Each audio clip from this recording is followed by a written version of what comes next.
Bismillahirrahmanirrahim. Assalamualaikum warahmatullahi wabarakatuh. Alhamdulillahi ala ihsanih wa syukru lahu ala taufiqihi wa amtinanih. Asyhadu an la ilaha illallah wahdahu la syarika lahu ta'ziman li sya'nih wa asyhadu anna Muhammadan abduhu wa rasuluhu da'ila ridwanih. Allahumma salli alaihi wa ala alihi wa ashabi wa ikhwanih. Para ikhwan dan akhwat, para jamaah Masjid Tarbiyah yang dirahmati oleh Allah Subhanahu wa taala. Kita melanjutkan bahasan kita tentang Sirah Nabawiyah. Pada pertemuan sebelumnya kita sudah membahas tentang perjanjian Al-Hudaybiyah dan juga sebagian kejadian setelah perjanjian Al-Hudaybiyah. Di antara kejadian-kejadian peristiwa-peristiwa yang terjadi setelah Sulhul Hudaybiyah dan sebelum perang Khaybar adalah Ghazwat Dzi Qarat, yaitu perang yang disebut dengan perang Dzu Qarat ya. Dalam peperangan ini yang jagoannya adalah Salamah Ibnul Aqwa Al-Aslami radhiyallahu taala anhu. Ya, kita akan menjelaskan bagaimana kepahlawanan Salamah Ibnul Aqwa radhiyallahu taala anhu dalam peristiwa perang Dzu Qarat ya. Adapun kejadiannya atau sebab terjadinya perang ini ya, ketika Nabi sallallahu alaihi wasallam pulang dari perjanjian Hudaybiyah, di antaranya Nabi sallallahu alaihi wasallam mengirim ada onta-onta Nabi sallallahu alaihi wasallam, yaitu sekitar 20 ekor onta di suatu tempat namanya Ghabah, Al-Ghabah ya. Al-Ghabah ya, letaknya kira-kira di sebelah sini kalau ini utara. Ya, Al-Ghabah.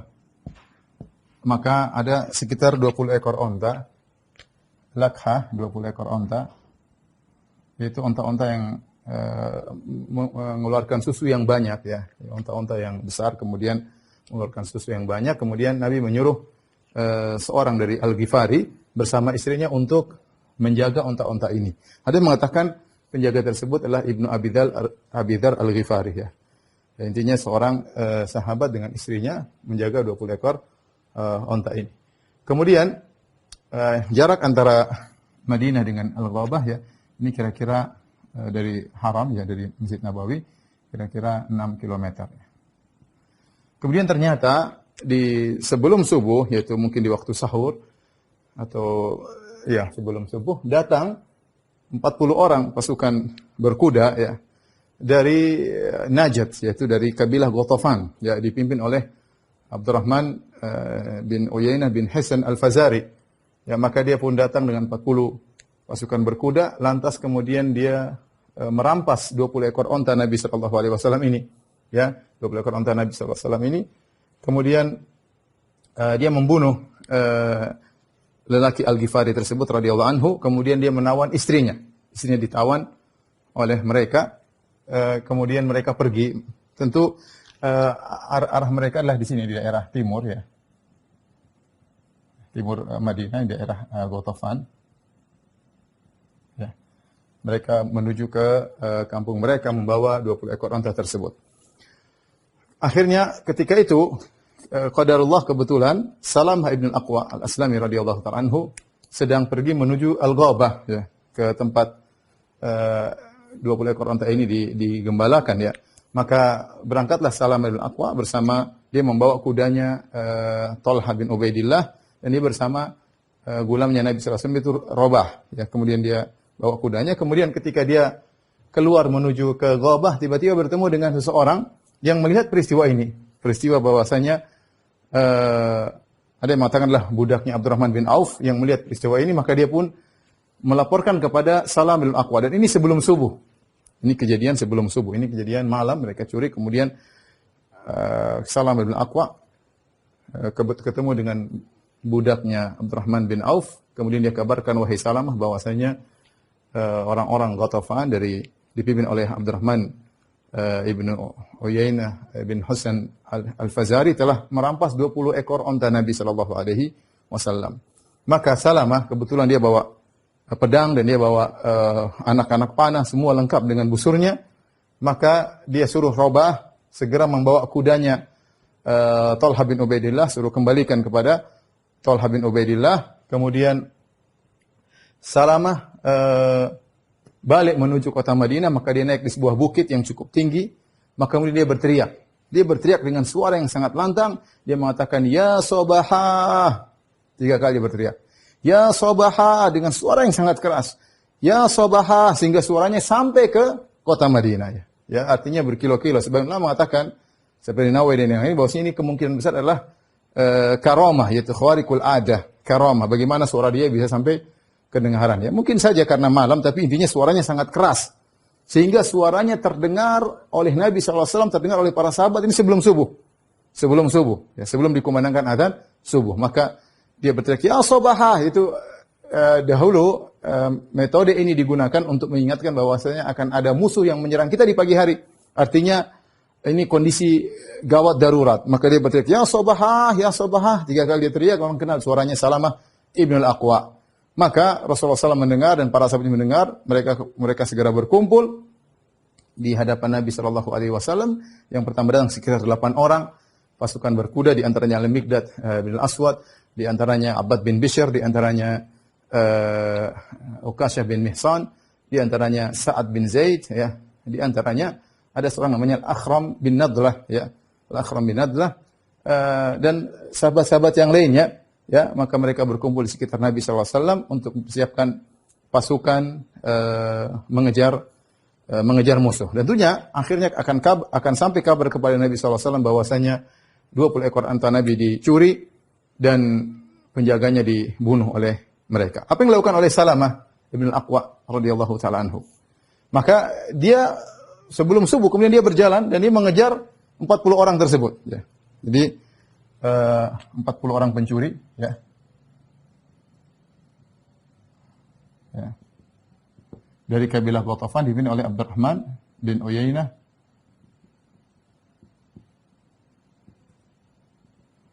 bin Hasan Al-Fazari. Ya, 40 orang pencuri berpasukan berkuda, ya. Maka dia pun mengejar 40 orang tersebut, ya. Yang mereka berjalan menuju ke arah timur. Maka Salamah mengejar mereka dan Salamah larinya sangat kuat. Kalau lomba lari dia menang. Larinya sangat kuat Salamah, ya. Disebutkan bahwasanya tubuhnya sangat, umur Salamah ketika itu sekitar 20-an. Tubuhnya sangat kokoh, keras, akan batu di badannya. Sehingga kalau dia lari, kalau dia lari sangat cepat, maka dia mengejar mereka. Dan mereka berjalan sambil membawa 20 ekor onta tersebut. Tentu agak lambat, ya. Untuk agak lambat membawa 20 ekor onta tersebut, ya, sambil menawan, membawa tawanan, itu istri dari Rajul Al-Ghifari tersebut, ya, yang suaminya dibunuh. Maka Salamah mengejar mereka. Mulailah Salamah mengejar mereka, kemudian Salamah memanahi mereka. Kemudian Salamah berteriak, "Khudha ana binul Aqwa al-yawma yawmu rudda." Dia mengatakan, ambil tu panah, ya. Ambil tu anak panah, ya. Aku adalah Ibnul Aqwa dan hari inilah hari kebinasaan bagi orang-orang yang tercela. Yaumul li'am, ya. Ana binul Aqwa, ya. Al-yawma yawmu rudda. Kemudian dia sambil memanah, sambil dia mengucapkan syair tersebut, menakut-nakuti mereka. Maka setiap dia panah maka mengenai kuda yang dinaiki, maka kudanya pun terjungkal, kemudian mereka kabur, mungkin naik dengan kuda yang lain. Terus ketika mereka mendekati Salamah bersembunyi di bawah pohon-pohon. Ini masih gelap, masih golas. Antara ya mungkin baru azan subuh atau masih remang-remang, sehingga mereka kebingungan melihat Salamah, dan Salamah terus mengejar mereka. Mereka terus lari. Salamah panah lagi. Setiap dia panah, ya, maka mengenai kuda mereka jatuh lagi, ya. Dikejar terus oleh Salamah, akhirnya mereka ketakutan, ya. Mereka ketakutan, maka mereka pun melepaskan onta-onta tersebut. Onta tersebut dilepaskan. Salamah kejar terus, onta tersebut dilepaskan. Sampai 20 ekor onta semua ini, ya. Semuanya selamat. Sekarang mereka mikir bagaimana mereka bisa kabur. Maka bagaimana mereka bisa kabur. Terus mereka lari, Salamah terus memanahi mereka, dan luar biasa, Salamah kejar mereka. Jadi mereka di bawah, Salamah naik kejar dengan lari yang sangat cepat sambil memanahi mereka. Dan ini hebatnya Salamah bin Al-Aqwa, ya, seorang pemuda sekitar umur 20-an, sendirian menghadapi 40 orang tersebut dengan panah yang dia bawa, ya. Akhirnya mereka ketakutan dan mereka memandang bahwasanya mereka kurang kencang. Akhirnya mereka melemparkan sebagian barang-barang mereka yang mereka bawa. Di antaranya ada sekitar 20 romah, yaitu 20 tombak-tombak yang mereka buang, ya. Kemudian mereka bawa burdah, itu pakaian-pakaian indah, mereka buang juga. Mereka buang, khawatir memperlambat laju kuda mereka. Maka Salamah ketika melihat mereka buang, Salamah kasih tanda, ya. Buang-buang barang-barang, Salamah kasih tanda. Salamah aku kasih tanda. Maksudnya ini milik saya, ya. Ini milik saya nanti. Karena dia akan meninggalkan barang tersebut. Mereka buang burdah, buang kain-kain yang indah, Salamah kasih tanda. Ini milik saya. Karena Rasulullah SAW akan datang. Dan itu adalah barang-barang milik Salamah, ya. Maka Salamah mengejar mereka. Sampailah mereka kemudian suatu tempat, karena mereka menuju ke Ghatafan, mereka suatu tempat yang agak sempit, mereka duduk di situ, mereka menyangka mereka sudah selamat, tahu-tahu Salamah naik ke atas gunung, kemudian melempari mereka dengan batu, melempari mereka dengan batu, ya. Ketika mereka sedang duduk di situ, datanglah salah seorang dari mereka dari arah Ghatafan, namanya Uyainah bin Badr, dia mengatakan, ada apa gerangan dengan kalian? Kata mereka, ada satu orang ini tidak meninggalkan kita, ya. Terus bikin masalah dengan kita tidak bisa tenang. Akhirnya dia bilang, sudah kalian kejar orang itu, satu orang, kalian berangkat menuju orang tersebut. Akhirnya Salamah di atas, Salamah berteriak, Ana Ibnul Aqwa, sambil melempari mereka. Aku adalah Salamah Ibnul Aqwa, adalah hari ini al-yauma yaumur rudda, harilah hari kebinasaan kalian. Maka 4 orang datang menuju Salamah. Kemudian mereka mau menghadang Salamah, Salamah berkata, "Ta'rifunani, kalian tahu siapa saya?" Kata mereka, tidak. Ana Ibnul Aqwa. Saya adalah Salamah Ibnul Aqwa. Ya. Saya tidak mengejar seorang dari kalian kecuali saya akan dapati. Dan siapa yang mengejar saya, dia tidak akan balik, ya. Dia tidak akan balik. Maka mereka pun ketakutan ketika ditakuti oleh Salamah Ibnul Aqwa. Akhirnya mereka turun, mereka kabur lagi, ya. Mereka kabur lagi. Salamah tiba-tiba dari kejauhan, ya. Rasulullah SAW ketika datang berita tentang dicurinya 20 ekor onta, maka Rasulullah SAW mengirim pasukan berkuda di luar dipimpin oleh Sa'ad bin Zaid, ya, di antaranya adalah Akhram bin Nadlah, ya, suruh berangkat di luar. Ada Abu Qatadah radhiyallahu taala anhu suruh berangkat di luar, sementara pasukan nyusul. Rasulullah SAW bawa sekitar 500 atau 400 pasukan, tetapi pasukan berkuda ini disuruh jalan di luar untuk membantu Salamah. Ya, akhirnya dari kejauhan muncullah sebagian pasukan Nabi Shallallahu Alaihi Wasallam. Yang pertama muncul adalah Akhram ibn Nadlah. Maka ketika dia mau maju mengejar 40 orang tersebut, maka Salamah pegang tali kudanya. Kata Salamah, sabar, jangan sampai mereka membunuhmu, ya. Tunggu dulu. Maka dia menegur Salamah. Dia mengatakan, ya Salamah, atu'minu billahi wal yaumil akhir. Kau beriman kepada Allah dan hari akhirat. Wa annal jannata haqqun wan naru haqqun, dan kau beriman bahwasanya surga itu ada, neraka itu ada. Ya. La tahul baini wa baina asyhada. Jangan kau halangi aku dengan mati syahid. Biarkan aku maju. Akhirnya Salamah pun biarkan Akhram bin Nadlah ini pun maju, dan dia pun maju mengejar mereka sendirian karena dia pakai kuda. Akhirnya dia bertemu dengan Abdurrahman bin Uyainah bin Al-Hisan. Akhirnya mereka bertempur, dan Akhram berhasil membunuh kudanya Uyainah, tapi Uyainah berhasil membunuh Akhram radhiyallahu taala. Akhirnya beliau meninggal mati syahid. Maka kemudian Abdurrahman bin Uyainah bin Hasan Al-Fazari, kemudian dia pun naik ontanya Akhram, kemudian dia melanjutkan perjalanan kabur. Didengar oleh Abu Qatadah radhiyallahu taala anhu. Abu Qatadah pun datang. Abu Qatadah kemudian mengejar mereka sendirian juga. Akhirnya dia ketemu dengan Abdurrahman bin Uyainah bin Hasan, maka dia pun bertarung. Akhirnya dia membunuh Abdurrahman bin Uyainah bin Hasan tersebut, maka tewaslah. Lantas Abu Qatadah melepaskan burdahnya, kemudian dia tutup mayatnya Abdurrahman bin Uyainah bin Hasan. Dia tutup, kemudian dia mengejar mereka. Akhirnya Salamah ketika kejadian karena ada terhadang, terjadi peperangan, yang lain kabur, Salamah mengejar sendiri. Salamah bin Aqwa mengejar mereka, dan dia lari dengan cepat. Sampailah mereka suatu tempat yang agak sempit karena mereka melewati jalan-jalan di antara gunung-gunung untuk bisa sampai ke kampung mereka. Mereka berhenti di situ, mereka ingin minum. Ketika mereka ingin minum, ya maka Salamah memanahi mereka lagi. Ana Ibnul Aqwa, al-yauma yaumur radda. Aku adalah Ibnul Aqwa, dan dia suaranya keras, mereka dengar. Dan suara tersebut membuat mereka gentar, ya. Hari ini adalah hari kebinasan orang-orang celaka, sambil manahin mereka. Akhirnya mereka tidak jadi minum, mereka kabur lagi. Mereka kabur dengan secepatnya. Ketika itu Salamah melihat dari kejauhan pasukan Nabi Shallallahu Alaihi Wasallam. Akhirnya Salamah pun menuju kepada Nabi Shallallahu Alaihi Wasallam. balik bergabung dengan pasukan Nabi Shallallahu Alaihi Wasallam setelah mereka kabur karena Salamah tidak naik kuda, dia lari jalan kaki, larinya kenceng, ya, larinya kenceng, ya. Kemudian akhirnya Salamah balik ke satu tempat namanya Zuqurat, ya. Zuqurat, ya. Daerah sekitar sini namanya Zuqurat, Zuqurat, ya. Zuqurat. Ini disebutkan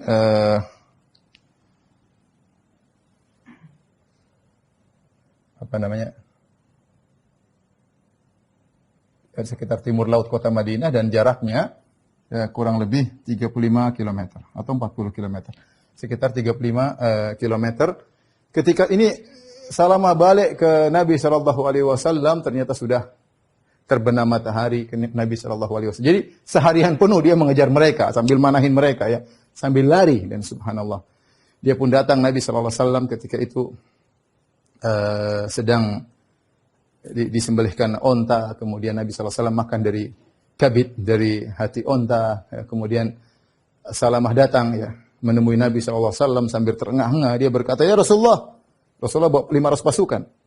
Kata Rasulullah, kirim 100 orang sama saya ingin habisi mereka.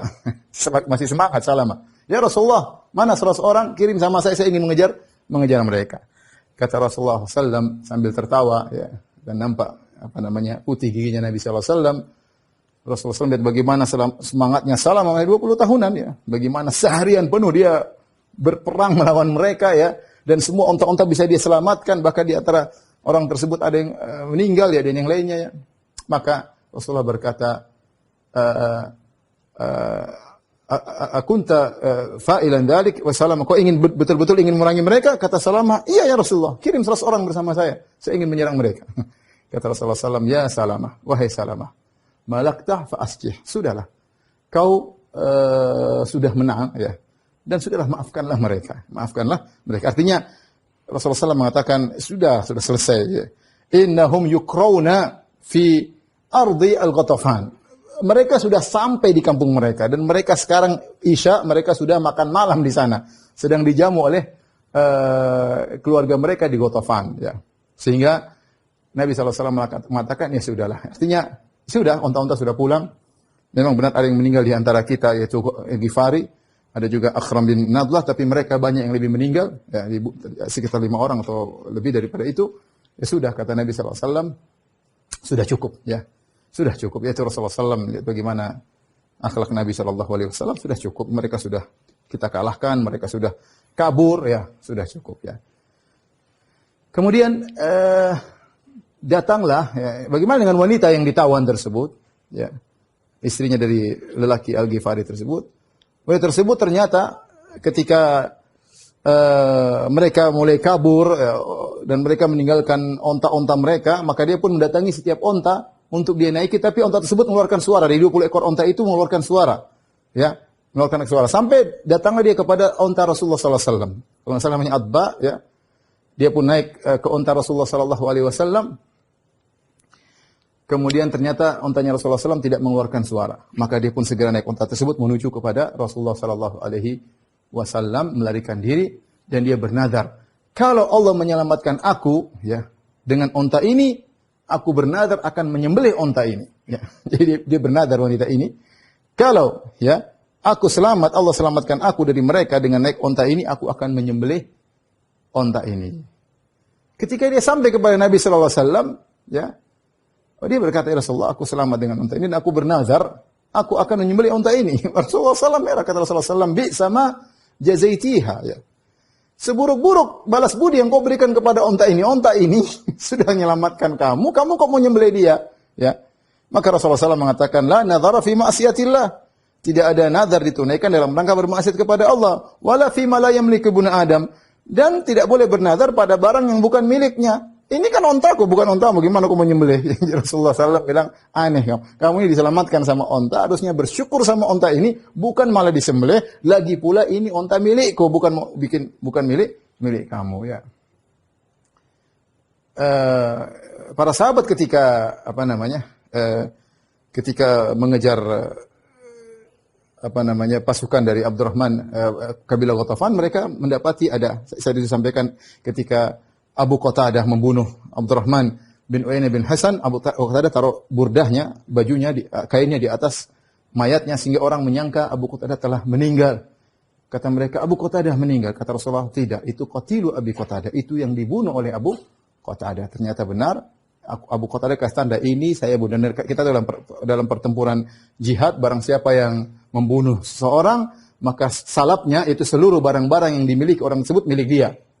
Ya, milik dia. Jadi kalau misalnya si A membunuh si B, B ini orang kafir, maka semua yang dia miliki, pedangnya, baju perangnya, mungkin ada emasnya, pokoknya yang ada di badan dia semua milik yang membunuhnya, semua milik yang disebut dengan salab. Setelah itu Rasulullah SAW memuliakan Salamah ibn al-Aqwa. Maka Rasulullah SAW dari Dzuqarat pulang ke kota Madinah, ya. Kemudian Rasulullah SAW mengatakan, khairu fursanina Abu Qatadah. Sebaik-baik pasukan berkuda kita adalah Abu Qatadah. Ini yang berhasil membunuh Abdurrahman bin Uyainah bin Hasan al-Fazari. Kemudian wa khairu rajalatina Salamah bin al-Aqwa, dan pasukan pejalan kaki yang terbaik adalah Salamah. Gimana semua hari dia yang jagoannya. Dari sebelum subuh dia mengejar mereka sampai maghrib, ya. Kejar terus akhirnya dia balik, ya. Salamah bin al-Aqwa. Kemudian Nabi SAW memberikan dia 2 saham bagian daripada harta yang ditinggalkan, yaitu kepada Salamah bin al-Aqwa. Setelah itu Rasulullah SAW pulang balik dengan pasukannya menuju ke kota Madinah, ya. Maka Salamah disuruh oleh Nabi SAW naik di atas onta bersama Nabi SAW, kemudian berjalan. Subhanallah, betapa indahnya perjalanan tersebut. Salamah dibonceng oleh Nabi SAW, berjalan sekitar 35 kilo dari kota Madinah, maka dia di belakang Nabi SAW, ya.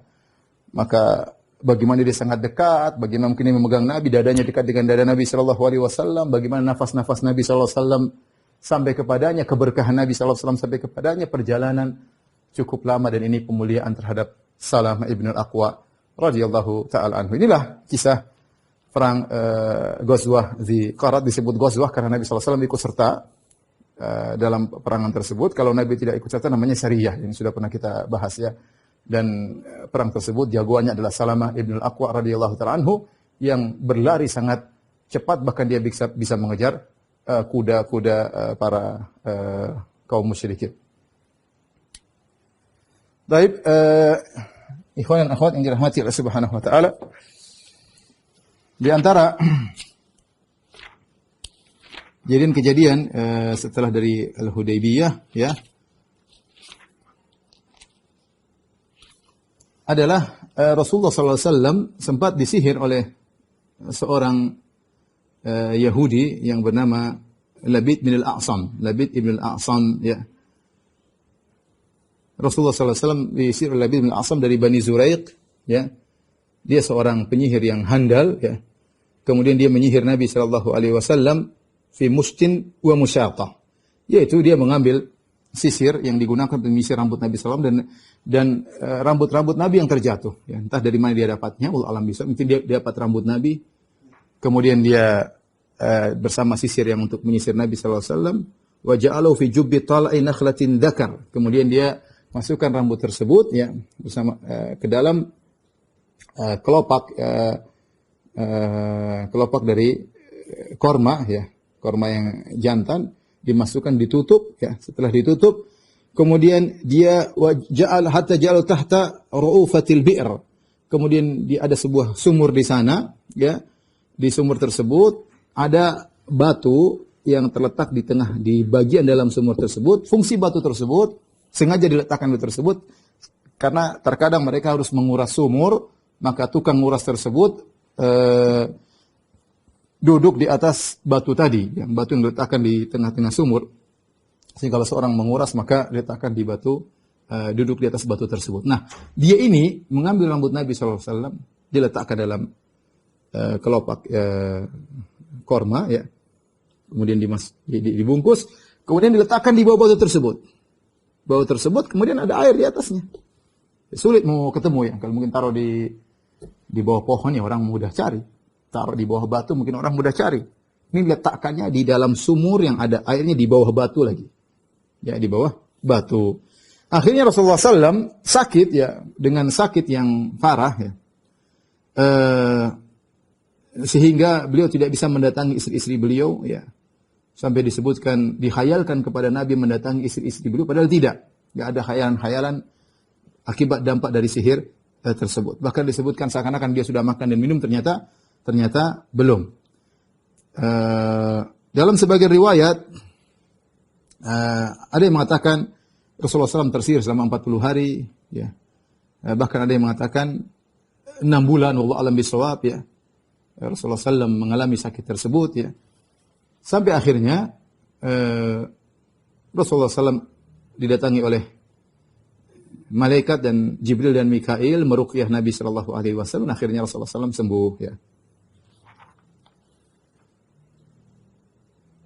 Aisyah radhiyallahu taala anha berkata, hatta idza kana dzata yaumin, itu ketika Rasulullah SAW sakit tersebut ya.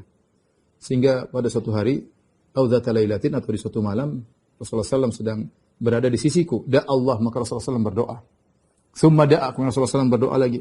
Summa da'a, Rasulullah SAW berdoa lagi. Mengulang-ulang doa. Ya, mungkin saking lamanya Rasulullah SAW sakit akibat sihir tersebut. Kemudian Rasulullah SAW berkata kepada Aisyah, ya Aisyah tu, asy'arti anna Allah aftani fima istaftaituhu fihi. Tahukah engkau bahwasanya Allah telah mengabulkan apa yang aku minta kepada Allah Subhanahu wa taala? Atani rajulani, datang kepadaku dua orang, yaitu Jibril dan Mikail. Faqa'ada ahaduhuma inda ra'si wal akhar inda rijlayya. Yang satu duduk di kepalaku dan yang satu duduk di kedua kakiku. Faqala ahaduhuma li sahibihi. Maka salah satunya berkata kepada yang lainnya, ma waj'ur rajul? Sakit apa orang ini? Yang satu menjawab, matbub, yaitu disihir. Bertanya lagi, man tabbahu? Dan Rasulullah mendengar perkataan mereka. Siapa yang menyihirnya? Qala Labid ibn al-A'sam, yaitu Labid ibn al-A'sam sang Yahudi. Qala fi ayyi syai'in? Menyihirnya dengan apa? Ya. Fi mustin wa musyatah wa juffi tal'i nakhlatin dzakar. Yaitu sisir dan rambut Nabi sallallahu alaihi wasallam dan diletakkan dalam tadi kelopak korma jantan ya. Wa aina huwa? Di mana bohol tersebut disimpan? Qala fi bi'ri Dzarwan, di sumur Dzarwan ya. Maka Rasulullah SAW pun datang bersama sebagian sahabat ya. Kemudian menuju ke sungai tersebut ya. Ya, kemudian Rasulullah SAW balik kepada Aisyah radhiyallahu taala anha. Rasulullah berkata kepada Aisyah, ya Aisyah, hadhil bi'ru allati urituha. Wahai Aisyah, itulah sumur yang aku diperlihatkan oleh Allah Subhanahu wa taala, ka'anna ma'aha nuqa'atul hinna. Dan airnya kemerah-merah seakan-akan dikasih hinna ya. Dikasih hinna ya. Aisyah radhiyallahu taala anha berkata, afala istakhrajtahu? Ya Rasulullah, tidakkah kau keluarkan bohol tersebut dari bawah batunya? Kata Nabi sallallahu alaihi wasallam, qad afani Allah fakaritu an uthira 'ala nasi fihi syarran.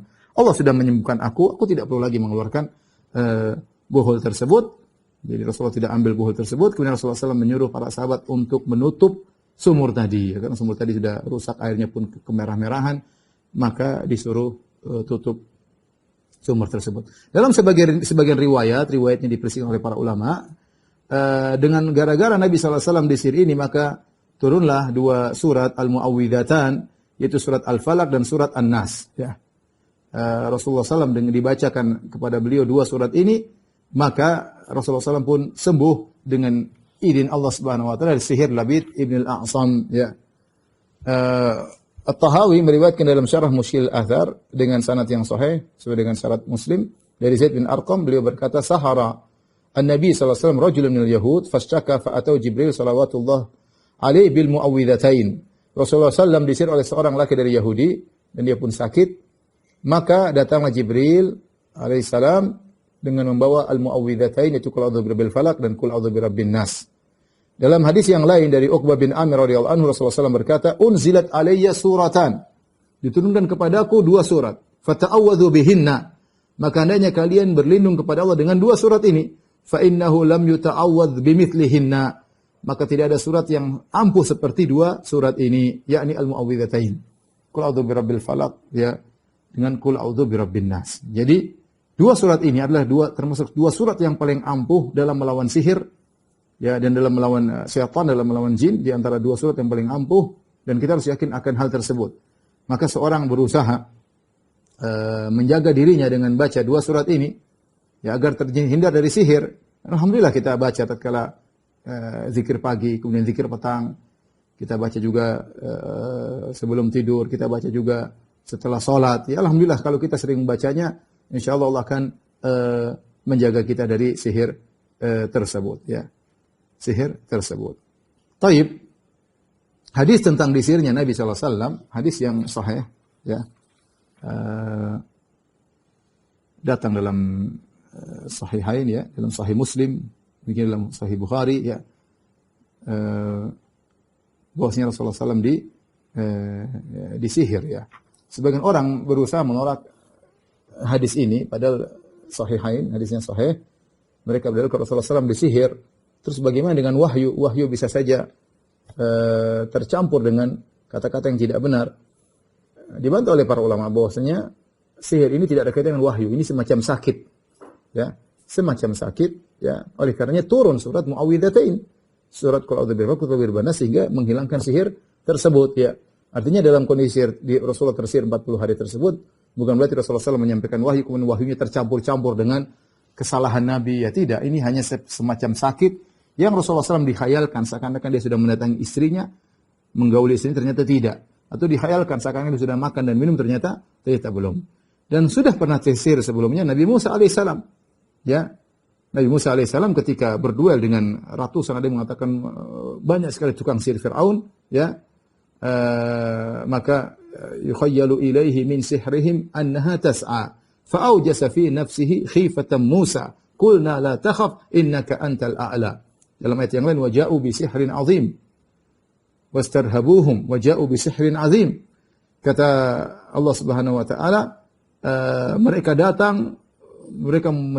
mendatangkan sihir yang sangat hebat, membuat orang-orang ketakutan. Sampai sihir para penyihir. Karena mereka rame-rame, ada yang mengatakan ratusan, ada yang ribuan, wallahu alam bisawab. Mereka bekerja sama, jadi bukan cuma satu tukang sihir, tapi mereka rame-rame bekerja sama untuk melawan Nabi Musa alaihissalam. Sehingga sihir yang mereka buat sangat hebat. Saking hebatnya sampai semua yang hadir tersihir. Di antara yang tersihir adalah Nabi Musa alaihissalam. Nabi Musa alaihissalam, tapi tersihir matanya. Kata Allah, yukhayyalu ilaihi, dikhayalkan kepada Musa. Annaha tas'a, seakan-akan tali-tali mereka benar-benar menjadi ular. Fa'awjasa fi nafsi khifatan Musa. Akhirnya Musa takut. Takut karena dia melihat seakan-akan ular tersebut benar-benar ada. Kata Allah, qulna la takhaf, jangan takut. Itu hanya sihir. Ya. Innaka antal a'la, kau akan menang. Maksudnya saya ingin menyampaikan bahwasanya sebelum Nabi SAW juga pernah tersihir Nabi Musa alaihissalam. Nabi Musa juga pernah tersihir. Tapi sihir tersebut tidak ada kaitannya. Artinya terpengaruhnya sihir tersebut kepada Nabi Musa atau kepada Nabi Muhammad tidak ada kaitannya dengan ismatul wahyi, yaitu tidak ada kaitannya dengan terjaganya wahyu daripada hal-hal yang tidak benar. Ya, ini pembahasan tersendiri, ya. Karena orang yang menolak tentang hadis Nabi disihir menyatakan kalau Nabi disihir berarti nanti wahyu kacau dong. Jawabannya tidak, ya. Justru kemudian Jibril datang membawa surat Qul a'udzu birabbil falaq wa birabbin nas, akhirnya Nabi SAW disembuhkan. Dan ini sebagai hiburan bagi kita, ya. Ya, benar bahwasanya seorang yang senantiasa menjaga diri dengan baca doa-doa kepada Allah Subhanahu wa taala, insyaallah dihindarkan daripada sihir. Tapi dengan takdir Allah Subhanahu wa taala, Allah menjadikan Nabi pernah tersihir, ya. Dan dengan sebab itu turunlah surat Muawwidzatain, ya, Muawwidzatan, yaitu Qul a'udzu birabbil falaq wa birabbin nas. Ini juga sebagai hiburan bagi sebagian orang-orang yang mungkin tersihir. Namanya kalau Allah kasih ujian, bisa lewat sihir, bisa lewat sakit, bisa lewat yang lainnya. Dan itu akan mengurangi dosa-dosanya, ya, dan mengangkat derajatnya jika dia bersabar menghadapinya. Mungkin kalau antum orang soleh tapi mungkin pernah diuji dengan tersihir, kita katakan bahwasanya Rasulullah SAW juga pernah diuji, ya. Ini juga dalil bahwasanya ketika seorang disihir maka dia hendaknya banyak berdoa kepada Allah Subhanahu wa taala. Saya punya kisah, saya sering sampaikan, saya punya kawan ada yang hafidz Quran, dia juga tahu qiraah, kemudian dia disihir. Dia hafidz Quran tapi dia tersihir, mungkin ada yang hasad atau apa, Allah alam bisawab. dan dia sudah berusaha meruqyah dirinya, tetap saja ada sihir tersebut. Sihir mungkin sangat kuat. Bagaimana sembuhnya? Jadi sampai kepada saya dia mengeluh sakit yang dia rasakan, ya, dia bersabar. Sembuhnya dia hajian di padang Arafah, dia berdoa kepada Allah Subhanahu wa taala. Ya, dia berdoa kepada Allah, tidak meruqyah dirinya, berdoa atau Allah sembuhkan.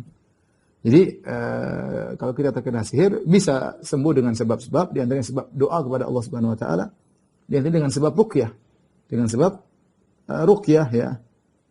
Tapi di antaranya doa, maksudnya selain ruqyah, di antara sebab yang manjur menyembuhkan seorang dari sihir adalah dengan doa. Sebagaimana dalam hadis ini Rasulullah SAW berdoa kepada Allah Subhanahu wa taala, sebagaimana perkataan Aisyah, Rasulullah berdoa, akhirnya Allah menyembuhkan Nabi sallallahu alaihi wasallam.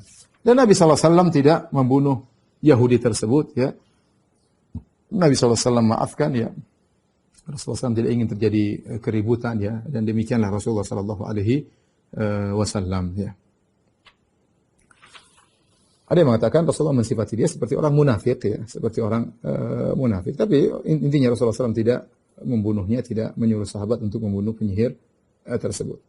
Di antara peristiwa yang terjadi juga setelah terjadinya perjanjian Hudaybiyah adalah datangnya Qutailah bintu Abdul Uzza. Qutailah bintu Abdul Uzza ini adalah mantan istrinya Abu Bakar As-Siddiq radhiyallahu taala anhu. Abu Bakar pernah menikah dengan Qutailah dan punya anak, ya. Di antaranya adalah Asma bintu Abi Bakar. Di antaranya Asma bintu Abi Bakar.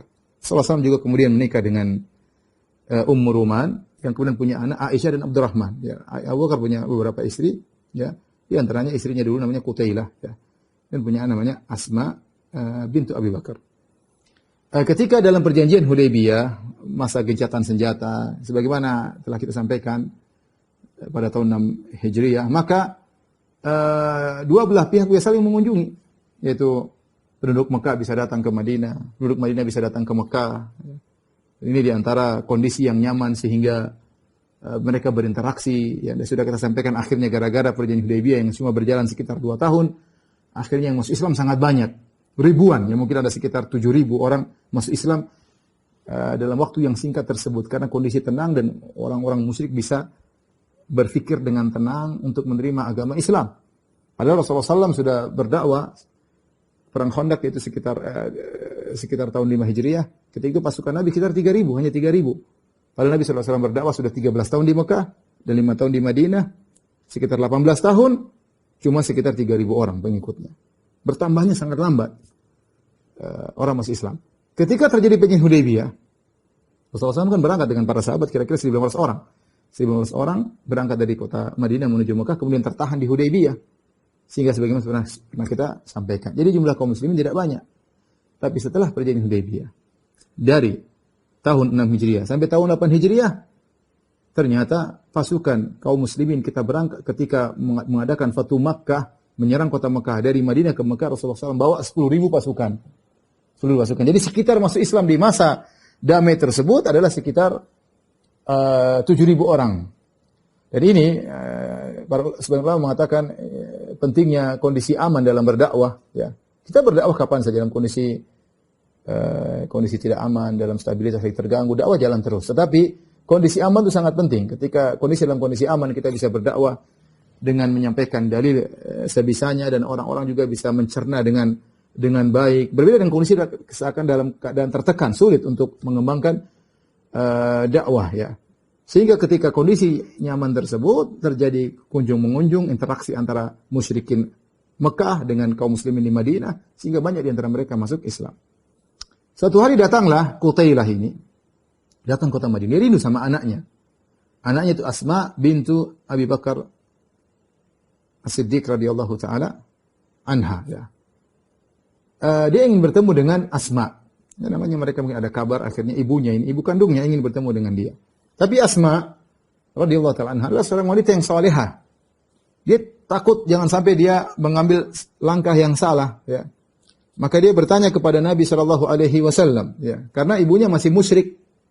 Ibunya masih musyrik dan datang ingin menyambung silaturahmi dengan dia, ya. Ingin tengok putrinya, ya. Dan itu di masa perjanjian Hudaybiyah.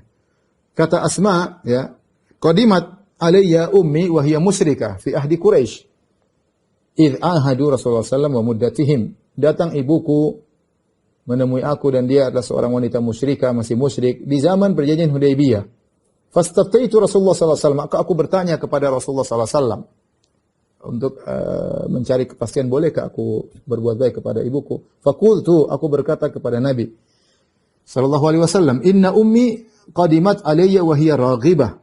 Ya Rasulullah, sungguhnya ya ibuku datang menemuiku, dia mungkin ingin menyambung silaturahmi denganku, ada keperluan, ya. Dan dia musyrik ya Rasulullah. Afa asilu ummi, apakah aku menyambung silaturahmi dengan ibuku? Maka Rasulullah SAW berkata, "Na'am, sili ummaki."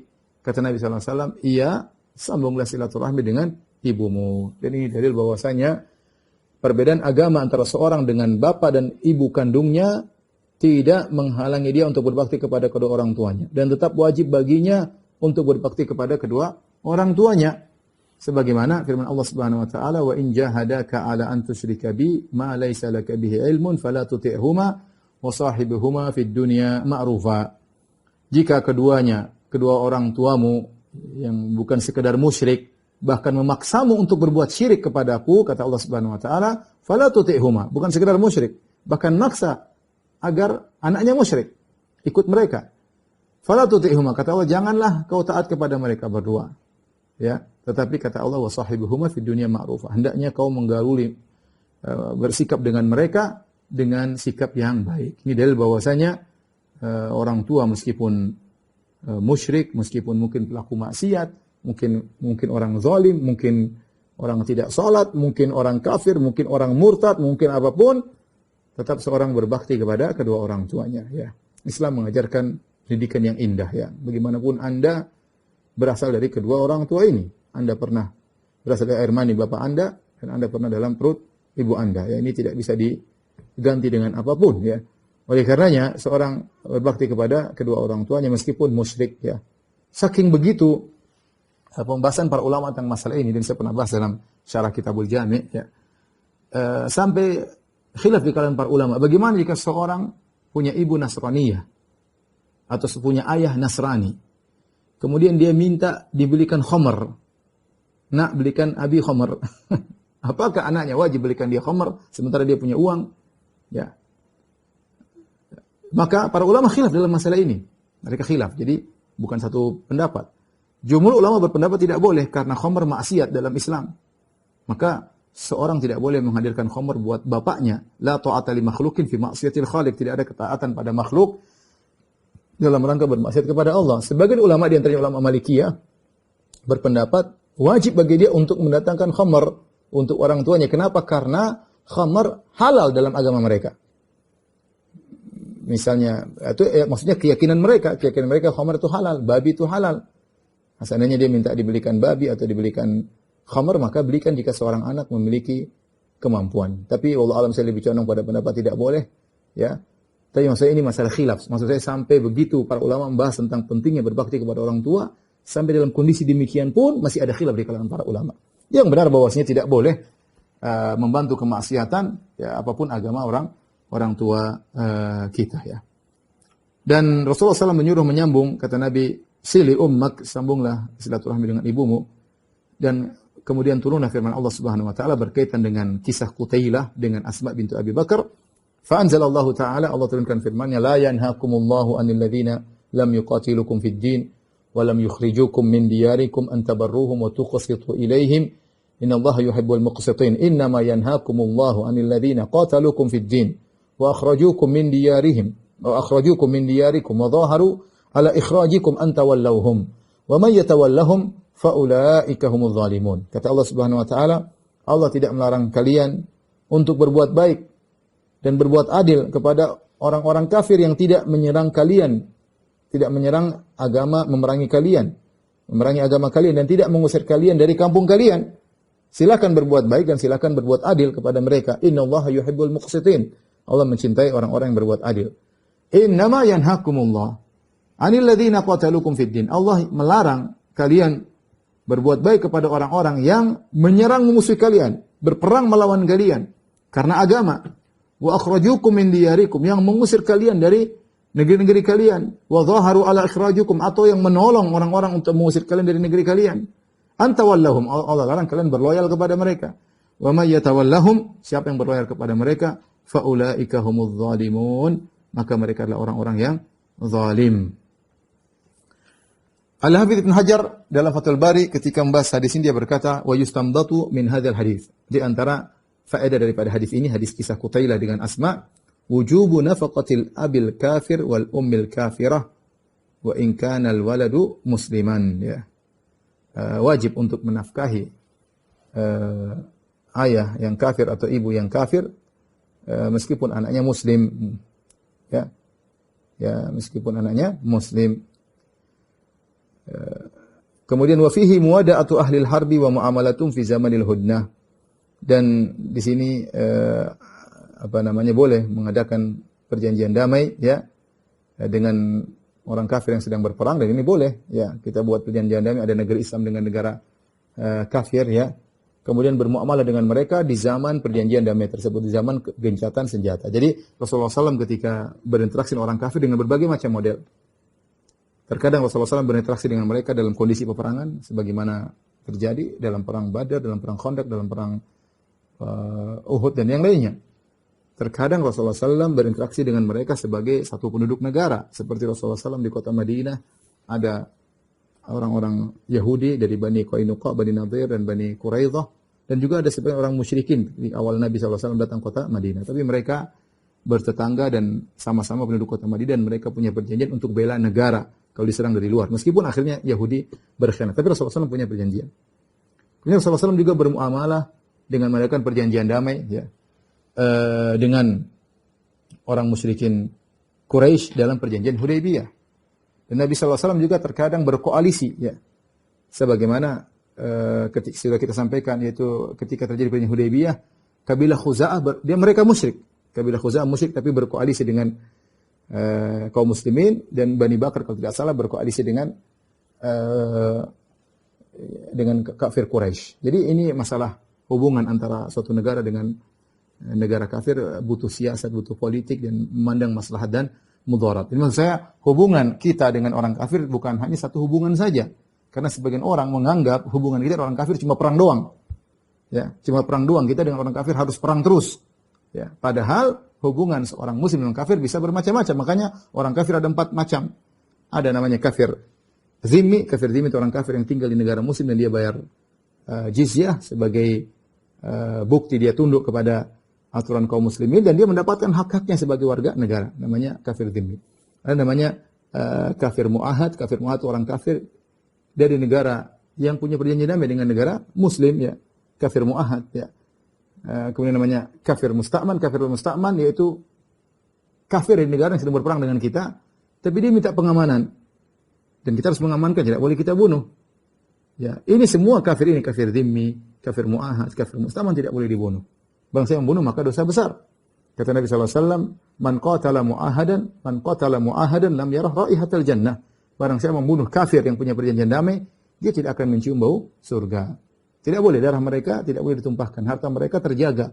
Satu model kafir yang kita boleh bunuh dan kita boleh ambil darah, boleh ambil hartanya, yaitu kafir harbi, yaitu kafir yang berperang. Ya. Namanya berperang wajar. Kalau kita bunuh orang, kita sedang berperang, tidak ada yang mencela. Tidak ada yang mencela, karena kalau kita tidak bunuh, dia yang bunuh kita. Tapi kalau kita bunuh 3 kafir model lainnya, dalam kondisi aman kita bunuh. Ya. Ada perjanjian damai kita bunuh. Ya. Dia minta pengaman, kita berkhianat, kita bunuh. Tentu ini jadi bahan cercaan bagi kaum muslimin. Ini tidak boleh secara hukum syar'i, tidak boleh. Ini saya ingin sampaikan bahwasanya karena ada suara-suara di sana mengatakan hubungan kita dengan orang kafir cuma satu, perang saja. Padahal jawabannya tidak. Rasulullah SAW mengajarkan kepada kita berbagai macam model interaksi kita dengan orang-orang kafir.